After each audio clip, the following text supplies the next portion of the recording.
Bienvenidos a 360 grados, soy Rina Mosali. Esto es una visión global de Iberoamérica. El día de hoy es una ocasión especial porque le estamos presentando el tercer resumen anual de 360 grados para este año 2016. A lo largo del año compartimos junto con ustedes 48 programas y más de 150 entrevistas relacionadas con el acontecer de Iberoamérica, esta región del mundo que representa el 9% de la población mundial, el 15% del territorio planetario y el 10% del PIB global. En este tercer y último resumen anual de 360 grados ponemos nuestra mirada en lo sucedido en México, Centroamérica y el Caribe. Desde temas tan importantes como la histórica visita de Barack Obama a Cuba y la muerte de Fidel Castro, hasta las elecciones en Nicaragua, pasando por supuesto por la victoria de Donald Trump en Estados Unidos y sus impactos negativos para México y la región. 360 grados, una visión global de Iberoamérica, los invita a realizar un recorrido sobre el acontecer político, económico y social que ha tocado a México, Centroamérica y los países del Caribe. No olvidemos la histórica visita de Barack Obama a Cuba, la cumbre de la Asociación de Estados Caribeños en La Habana y la muerte de Fidel Castro. En Centroamérica estuvimos pendientes de las elecciones en Nicaragua que alargaron la estancia en el poder de Daniel Ortega y que encumbraron el poder también de Rosario Murillo para la vicepresidencia. Pero también observamos con toda puntualidad la firma del Tratado de Libre Comercio entre Centroamérica y Corea del Sur, el puntapié que puede expandir las relaciones económicas y comerciales de Centroamérica con países tan importantes como China y Japón. En México nuestra mirada fue múltiple y variada. Hicimos un recuento sobre la visita del Papa Francisco a México, la cumbre de líderes de América del Norte y la victoria de Donald Trump en Estados Unidos, que nos ha sacudido con su propuesta de construir un muro fronterizo, deportar a millones de indocumentados, así como renegociar el Tratado de Libre Comercio de América del Norte. México, Centroamérica y el Caribe son regiones diversas y heterogéneas. Todas ellas forman parte de la comunidad iberoamericana. Veamos las entrevistas más emblemáticas de lo sucedido en este año 2016. ¿Qué futuro le ves al llamado TPP, el Acuerdo de Asociación Transpacífico? Donald Trump ya ha anunciado su retiro de Estados Unidos. ¿Qué debe de hacer América Latina? Yo no estaba muy de acuerdo en el contenido del TPP.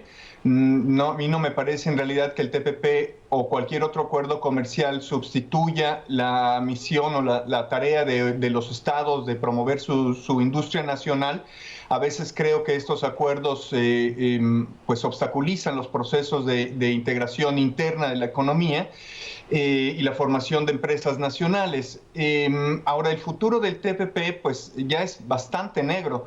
No creo, a menos que las grandes corporaciones que son las que promovieron principalmente el TPP, pues lo dejen pasar. Yo creo que va a haber una gran presión hacia el gobierno, el futuro gobierno de Trump, para bueno, hacer algo al respecto. Quizá el TPP ya no va a ser, pero sin hacer algo.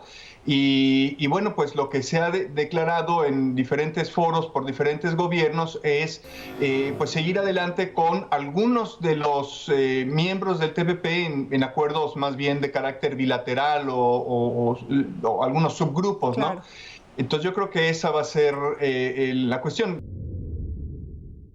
Gracias, Luis Alfredo. En Nicaragua sabemos que es un país que ha enfrentado un paso difícil en su transición hacia la democracia. Es un país que ha experimentado dinastías familiares, dictaduras, conflictos armados.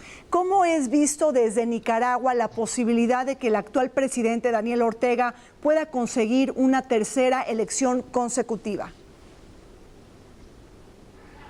Bueno, todas las encuestas y la propia percepción que nosotros, los estudiosos de las ciencias sociales, los académicos tenemos, es que la posibilidad de que el comandante Daniel Ortega acceda a un tercer mandato consecutivo es una realidad que está ahí.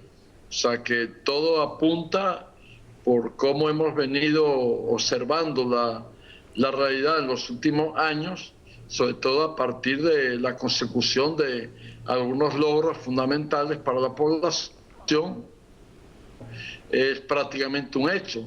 Yo diría que la única incógnita está en el porcentaje, que va a depender lógicamente del uso del voto el día domingo a partir de las 7 de la mañana, hora de Nicaragua.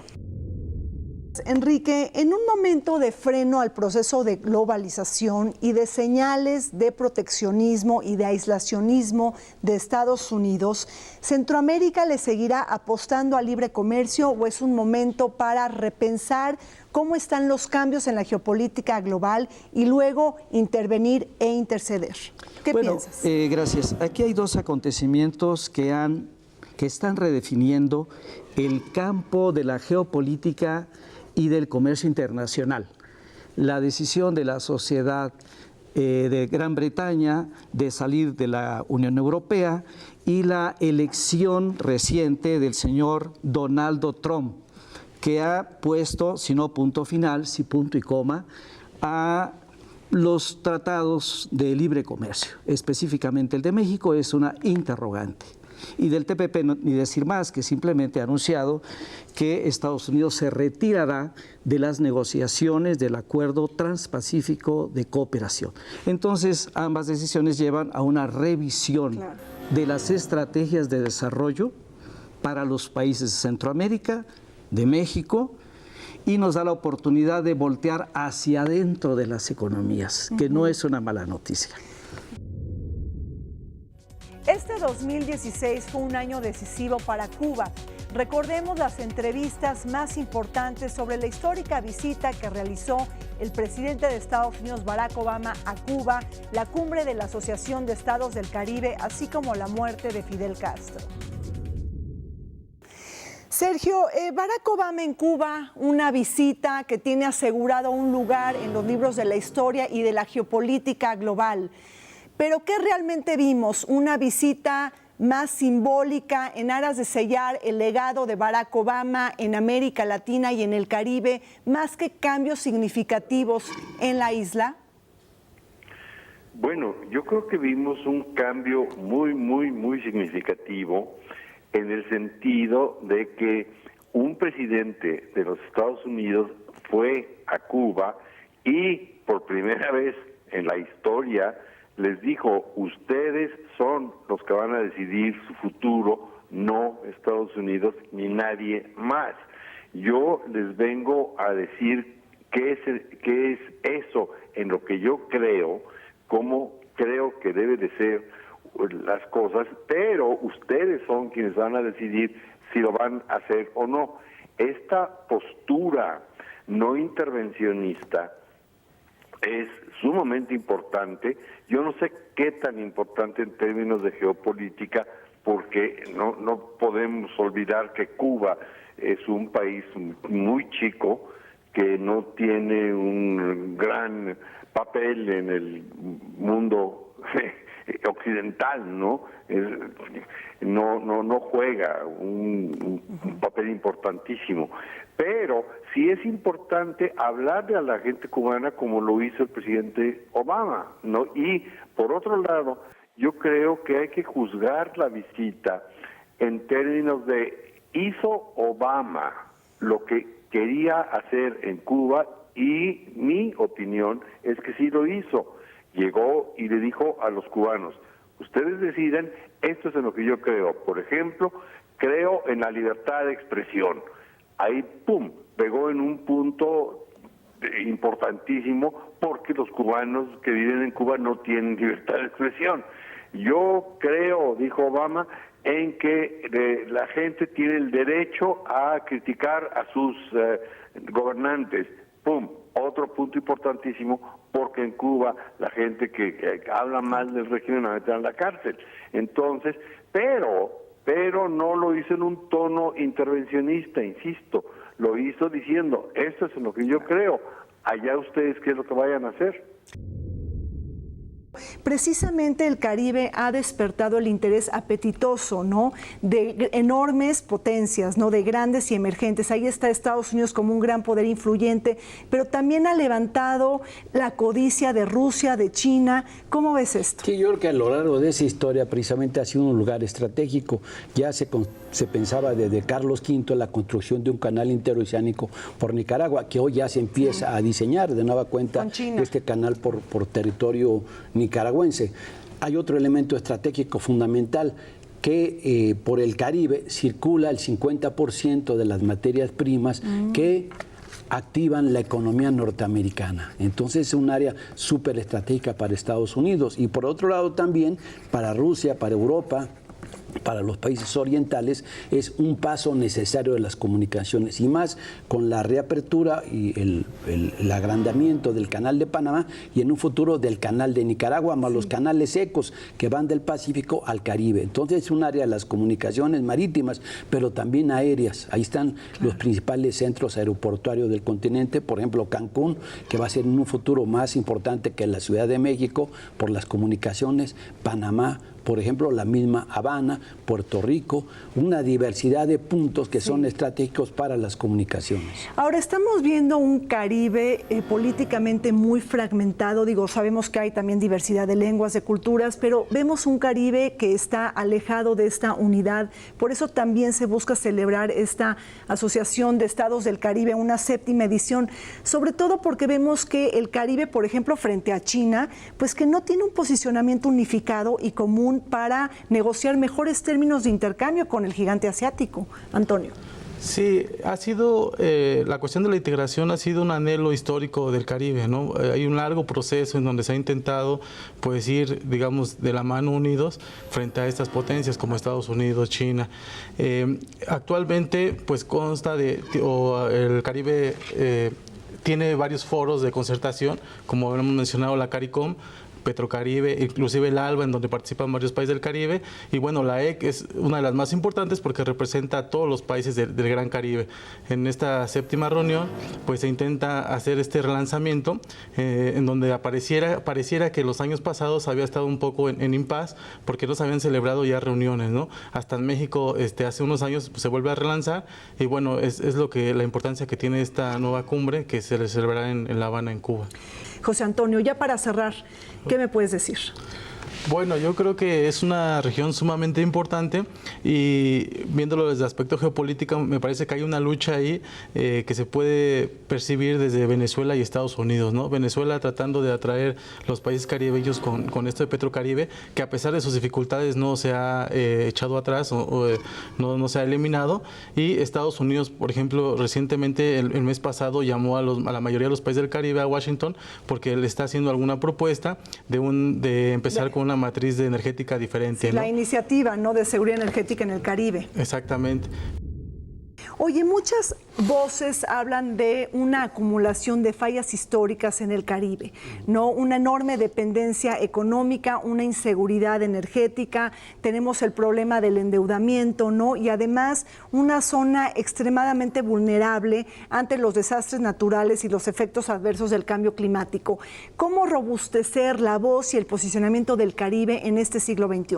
Bueno, es una gran pregunta y sobre todo un gran reto que enfrentan las dirigencias de los estados caribeños. Como tú bien dices, esa acumulación de fallas estructurales en la región tiene que ver con la historia.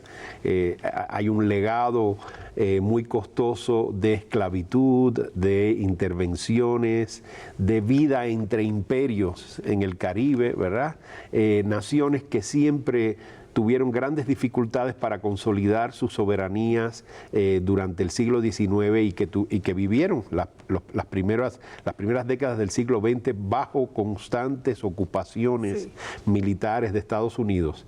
Y yo diría que desde el momento de la caída, posterior a la caída del muro de Berlín y el inicio de la reintegración de la zona al mercado global, las naciones caribeñas han logrado enrumbar un camino más claro hacia el desarrollo, pero enfrentándose en efecto a nuevos retos. El problema migratorio es muy grave. Oye, Rafael, tomando en cuenta que esta Asociación de los Estados del Caribe, esta 7ª cumbre que tendrá lugar en La Habana, sí, ¿no? O sea, La Habana es anfitrión, pero ahí también me llama la atención el rol de Cuba, ¿no? Dentro del Caribe. Pero también hay que tomar en cuenta que Cuba, pues, ha tenido en los últimos años, ¿no? Una diplomacia, un rol muy singular, ¿no? En materia también de cabildeo político, sí, ¿no? Hay, por ejemplo, tenemos este acercamiento histórico entre Washington y La Habana, tenemos la mediación del gobierno de los hermanos Castro en Colombia, ¿no? Con las FARC, hasta la visita del patriarca ortodoxo Cirilo, sí, ¿no? A Cuba en un encuentro con el Papa. Y aquí la pregunta es si el Gran Caribe se puede beneficiar de la apertura de Cuba ante el mundo. Bueno, es una excelente pregunta y muy oportuna. Hay que recordar que tras la caída del muro de Berlín y las transiciones a la democracia y el mercado en Europa del Este, Cuba en los años 90 quedó muy aislada del mercado occidental, pero recompuso muy rápidamente sus relaciones comerciales y diplomáticas con el Caribe. Es decir, fue muy notable cómo Cuba en un momento de tanto aislamiento y vulnerabilidad supo rápidamente restaurar su liderazgo en la región sobre otras bases. Sí. En los años 60, 70 y 80 el liderazgo estaba basado en una apuesta por la confrontación de la hegemonía de los Estados Unidos, pero de los años 90 para acá tuvo que ver más bien con la colaboración y especialmente la colaboración energética y en desastres naturales. La llegada de Hugo Chávez al poder en Venezuela reforzó esa vía y los países del ALBA contribuyeron fuertemente a mantener cohesionado el Caribe como una región con intereses comunes en distintos foros internacionales. Por ejemplo, las votaciones en Naciones Unidas o en la OEA siempre se veía al Caribe, ¿verdad?, posicionándose bajo criterios, ¿verdad?, unificados. Hagamos una breve pausa y cuando regresemos daremos continuidad a este tercer resumen anual de 360 grados, una visión global de Iberoamérica.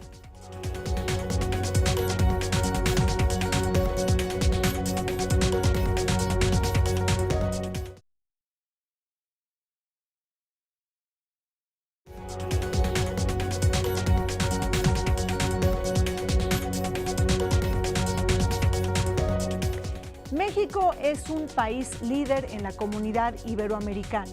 Hace 25 años abrigamos la primera cumbre iberoamericana de jefes de Estado y de Gobierno en Guadalajara. En 360 grados hemos estado pendientes de lo sucedido en este país. Veamos las entrevistas que dan cuenta de ello. Uno de los temas centrales del tercer debate presidencial en Estados Unidos entre Hillary Clinton y Donald Trump fue el tema de la migración. Nuevamente Donald Trump arremetió en contra de los migrantes, habló del cierre de las fronteras y también de la necesidad de construir un muro fronterizo con México. En este último tramo de campaña, ¿cómo estás evaluando la reacción de la comunidad hispana ante una campaña supremacista de Donald Trump? Pues Reina, Trump lo que ha hecho es ser consistente con lo que dijo desde el comienzo de su campaña y ayer lo dijo claramente, vamos a hacer el muro, mientras que Hillary Clinton en una posición más incluyente, más humana, dijo yo no voy a dividir a las familias, ¿no? Y vamos a ir a una reforma amplia y completa de inmigración, que es un tema que ella ha puntualizado desde el comienzo de la campaña. Y el rebote que esto ha tenido en la opinión pública, especialmente con la comunidad hispana, pues ahí están las encuestas, ¿no? O sea, casi 7 de cada 10 hispanos le dan la espalda a Donald Trump en este momento. Entonces, el voto hispano e incluso el voto afroamericano está completamente del lado de Hillary Clinton. Y como hemos dicho, sin el voto de las minorías, o sea, sin el voto hispano y sin el voto afroamericano, a la Casa Blanca llegas solo como turista. Bueno, interesante lo que dices, Javier, sobre todo también que este voto hispano es crucial en las elecciones y ha marcado diferencia en las pasadas. Ahí tenemos, por ejemplo, a un Mitt Romney que obtuvo el 27% del voto hispano en las elecciones del 2012 y a un John McCain que obtuvo el 31% en 2008 y que no llegaron a la Casa Blanca. Además, la reelección de Barack Obama, que fue muy importante gracias al voto hispano. Este voto hispano es fundamental en los swing states, es decir, en estos estados batalla y que no tienen definido un perfil partidista. Es correcto, y yo completaría tus datos. George W. Bush obtuvo el 42% del apoyo del voto hispano. Es el que, de los últimos 20 años probablemente, el candidato republicano que más cercanía logró con los hispanos, inclusive con spots en español y una serie de iniciativas muy interesantes. De ahí en más, Rina, ha ido bajando, si tú lo ves 42, 30 y tantos, 20 y tantos, Trump no llega ni al 15%. O sea, el problema que le ha planteado el Partido Republicano Donald Trump con su discurso incendiario contra los inmigrantes ha simplemente roto, quemado esos pequeños puentecitos que ya se habían construido de comunicación entre el Partido Republicano y la comunidad hispana. Eso se fue al diablo, desapareció y ahí están las consecuencias. Sí es cierto lo que tú dices, somos alrededor de 17 millones de hispanos con derecho a voto en este país. No decidimos la elección, pero influimos muchísimo. Y sí es importante, sobre todo en los estados que todavía están deshojando margaritas, ese es un voto que puede terminar de inclinar la balanza hacia un lado o hacia el otro. Y como nunca, y eso hay que puntualizarlo, ha habido un registro masivo de hispanos que podían hacerse ciudadanos, condición esencial para poder votar obviamente, se han hecho ciudadanos para poder participar en este proceso. Bueno. O sea, el involucramiento es mucho mayor de los hispanos en esta elección que en anteriores. Patricia, Donald Trump se corona como el próximo inquilino de la Casa Blanca con un fuerte mensaje y sentimiento de desprecio contra el establishment y el status quo. ¿Qué estamos viendo en la Unión Americana? Una sociedad profundamente dividida entre los mensajes del odio, la raza, la supremacía blanca y por otro lado las voces que están apoyando la diversidad, la pluralidad y el respeto al otro. Sin duda, estamos viendo una sociedad estadounidense que nos ha sorprendido a muchos porque creíamos que ya habíamos avanzado en cuanto a las actitudes racistas, antiinmigrantes, discriminatorias, y vemos ahora que no se avanzó al grado de rechazarlas por parte del presidente electo Trump. Sin duda no fue el principal factor, pero hubo otros, sobre todo el descontento con la situación de empleo, sí. De falta de empleo o empleo bastante precario, sin oportunidades de movilidad, ¿no? Pero lo que sí vemos es que pese a que para algunos decían que ellos no compartían los valores de Trump, o por lo menos lo que él decía que eran sus valores, sin embargo, eso no les impidió apoyarlo, o sea, no les importó. Y eso es bastante descorazonador porque vemos que 70% de la población actuó de esa manera o votaron porque sí creen en esas ideas o no les importó que el próximo presidente de Estados Unidos se ataque a ciertos grupos, ¿no? Las mujeres, a las minorías étnicas como los latinos, por ejemplo, a los musulmanes y de esa manera sacar ventaja. Pedro, ¿cómo recibe el mundo de la diplomacia este activismo internacional del Papa Francisco que de alguna manera ha roto cánones tradicionales y ha ubicado en la centralidad al ciudadano, ha tocado el dolor del ciudadano? ¿Una novedad para la diplomacia vaticana? Más o menos. Yo creo que el gran rompedor de todos los esquemas fue Juan Pablo II. Ahora, Francisco tiene unas características peculiares. Es el primer papa latinoamericano. Es un papa que tiene una gran capacidad de llegar a la gente común. Entonces, eso sí ha generado cierta confusión dentro de la propia Iglesia, donde a algunos sectores más conservadores pues, no les ha parecido tan bien. Ha sido muy bien acogido fuera de la Iglesia, en los colectivos gays, feministas, en los ecologistas, con la encíclica que acaba de publicar. Entonces sí ha generado un revuelo con respecto a lo que anteriormente. Claro.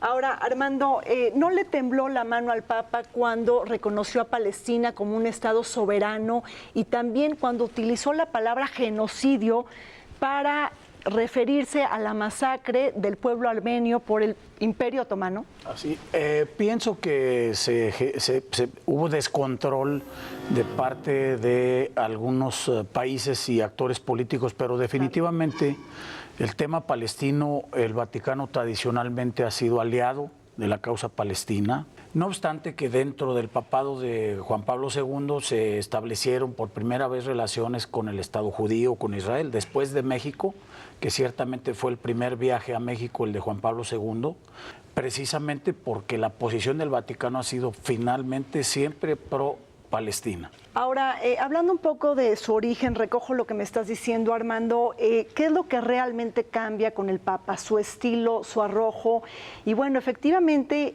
no hay que olvidarlo, como lo dice Pedro, viene de la periferia, ¿no? De los países en desarrollo, y también pues vivió, ¿no? Las penurias de la dictadura argentina, ¿no? De los exiliados, los torturados, los desaparecidos. ¿Eso también tiene un efecto en la diplomacia que está practicando el Papa? Sí, sin lugar a dudas. Él tiene una visión muy de dedicarse a los menos favorecidos. Como diciendo, bueno, la Iglesia se ha centrado mucho en sí misma, en las instituciones religiosas, en las parroquias y demás, pero tenemos que llegar a esas personas que por razones varias, históricas, no se han acercado, ¿no? No se han acercado, como es el colectivo de los homosexuales, o son las periferias reales de las grandes ciudades. Entonces, arreglaron muchas cosas que venían un poco descolocadas desde el Concilio Vaticano II, donde había una gran salida de clientes, vamos a llamarle, de fieles de la Iglesia Católica. Entonces pusieron muy claro el orden, se reformó el derecho del Código Canónico, se creó un nuevo catecismo, que es una cosa enorme para leérsela, se hizo una nueva teología adecuada al mundo, claro, a los tiempos modernos. El enorme problema del cristianismo, sobre todo en Europa, es la enorme pérdida de fieles. Es algo grave, ¿no? Cara interna. Que está relacionado con la necesidad de restaurar la credibilidad, ¿no? De la Iglesia Católica. Sí, por muchas razones. ¿No? Como uno de los grandes desafíos del Papa Francisco. Exactamente, una cuestión histórica, de la Ilustración y demás. Bueno, hablemos un poco de la visita del Papa Francisco a México. Armando, el Papa Francisco tomará posición sobre temas incómodos, ¿no? Estoy pensando en la inseguridad, en la violencia, en el narcotráfico, el crimen organizado, los desaparecidos, el dolor de las víctimas. Esto, sin duda, es una visita muy oportuna a México en este momento. Pienso que debió de haber incluido en su agenda el estado de Guerrero y reunirse con las víctimas de Ayotzinapa, porque es un tema que en el tema latinoamericano y Comisión Interamericana de Derechos Humanos, el Corte que han mandado pues sanciones a México. Yo pienso que finalmente es un mensaje hacia todo Latinoamérica. El Papa va a estar en México, pero va a hablar hacia Latinoamérica para decir, aquí está un aliado de todo el sufrimiento, de todas las causas de la gente que ha sufrido, no solo en México, sino en Argentina y en todos lados, o en Colombia, el crimen organizado que han sufrido de las bandas, del narcotráfico, etcétera. De decir el Papa, vamos a condenar y tenemos que restaurar el orden social, restaurar el Estado de Derecho y que la gente viva con tranquilidad y seguridad y que no caiga presa de las drogas o de la compraventa de armamento. Entonces, esa misa que va a dar desde la frontera en Ciudad Juárez hacia Estados Unidos, ¿no? Tiene un mensaje continental y mundial. México, Centroamérica y el Caribe es la región más vulnerable y expuesta a los cambios económicos y políticos en Estados Unidos. Ahora, con la victoria de Donald Trump, nuestros países buscarán tener un nuevo reacomodo en sus políticas exteriores, así como en sus relaciones bilaterales. En épocas en donde los signos de la desglobalización, el cierre de fronteras, el proteccionismo y el nacionalismo económico están en auge, los países de Iberoamérica deben de entender las claves en el mundo. Me despido de ustedes, soy Rina Musali, como siempre los esperamos en el canal iberoamericano, la señal que nos une.